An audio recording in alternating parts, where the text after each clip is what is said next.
வலுக்கும் வழக்கறிஞர்கள் போராட்டம் 8 நீதிமன்றத்தில் பணிகள் புறக்கணிப்பு. கும்மிடிப்பூண்டியில் கருப்பு கொடி அணிந்து உண்ணாவிரத போராட்டம். கும்மிடிப்பூண்டி நீதிமன்ற வளாகத்தில் போலீசாரை கண்டித்து வழக்கறிஞர்கள் உண்ணாவிரத போராட்டம் மேற்கொண்டனர். தேர்தல் நேரத்தில் வழக்கறிஞர்கள் இந்த போராட்டம் பேசு பொருளாக மாறியுள்ளது. கடந்த 10ஆம் தேதியன்று லாரி உரிமையாளர்கள் சங்கத்தின் சார்பாக கெட்டினமல்லி கிராமத்தில் உள்ள பாட்டியா என்ற தனியார் தொழிற்சாலை நுழைவாயிலில் போராட்டமானது நடைபெற்றது.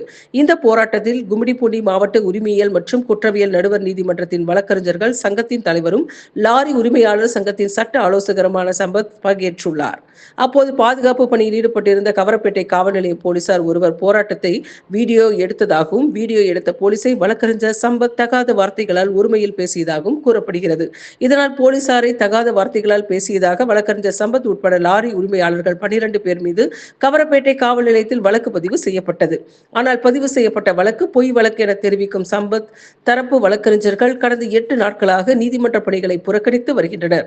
இந்த நிலையில்தான் இன்று நீதிமன்ற தொடக்க நேரத்தில் இருந்தே கும்மிடிப்பூண்டி நீதிமன்ற வளாகத்தில் வழக்கறிஞர்கள் நீதிமன்ற பணிகளை புறக்கணித்து கருப்பு கொடி ஏந்தி ஒரு நாள் அடையாள உண்ணாவிரத போராட்டத்தில் ஈடுபட்டு வருகின்றனர்.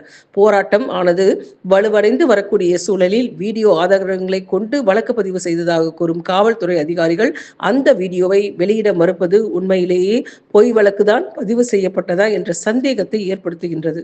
எனவே தேர்தல் நேரத்தில் வழக்கறிஞர்களின் தொடர் போராட்டத்திற்கு முற்றுப்புள்ளி வைக்கும் வகையில் திருவள்ளூர் மாவட்ட காவல்துறை நடவடிக்கை எடுக்க கோரிக்கை